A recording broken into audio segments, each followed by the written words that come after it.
Thank you, Speaker. Deputy President. The main issue to be considered today is tax and the vigorous opposition of almost all stakeholders to the 1% VAT increase. And the ACDP shares the concerns that have been expressed. But one needs to take a step back and consider how the country landed up in the situation of drastically reduced revenue collection, resulting in this unpopular decision and indeed in an erosion of tax compliance in the nation. What we do know from the extensive evidence heard at both the Zondo and Nugent Commissions of Inquiry is the impact that state capture has had on SARS. Yesterday, Minister Gordhan testified at the Zondo Commission that former President Zuma had insisted on appointing Mr. Moyane, who had little or no tax experience.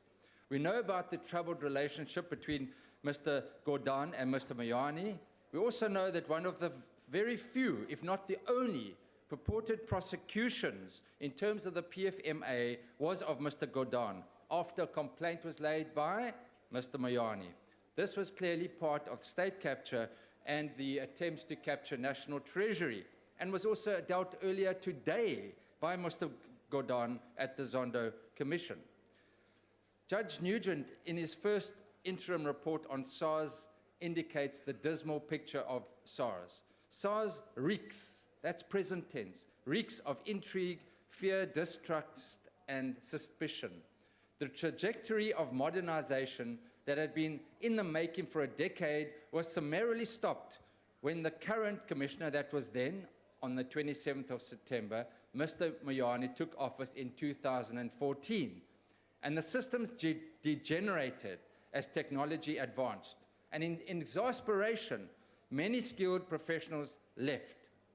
Measures to counter criminality have been compromised, and those who trade illicitly in commodities like tobacco cooperate with little restraint.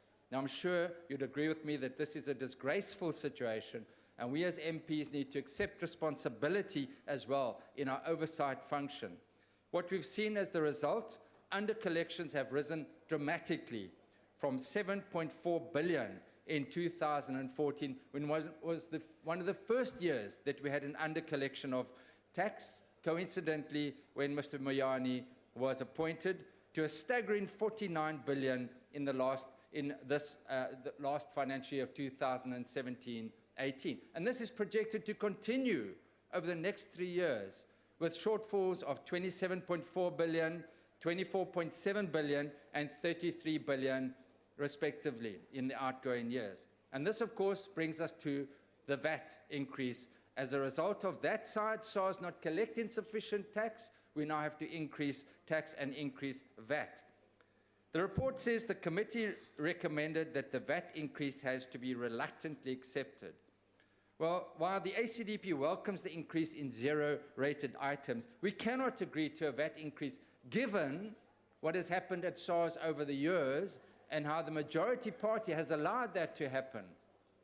Why must the poorest of the poor suffer as a result of this, which allowed SARS to be rendered inefficient? And it is not sufficient to say that the increase must be reviewed at the end of 3 years. Political responsibility must be accepted now. I would like to hear members accept responsibility in allowing SARS to degenerate, and the evidence we are hearing at the Zondo Commission. The wanton deterioration at SARS. The nation is reaping the result now. The ACDP will not support this. I thank you. The Honourable Ngwenya.